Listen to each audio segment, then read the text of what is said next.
Samsung Smart Fridge. Getting rid of the factory pictures and screensaver. Hold down the button until you see wallpapers. Hit wallpapers. Then the screen is going to give you some choices.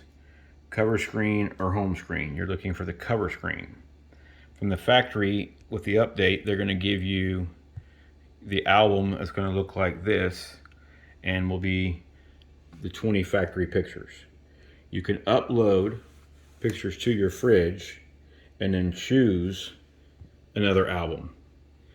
You can also display it like this or display it as it shows pictures.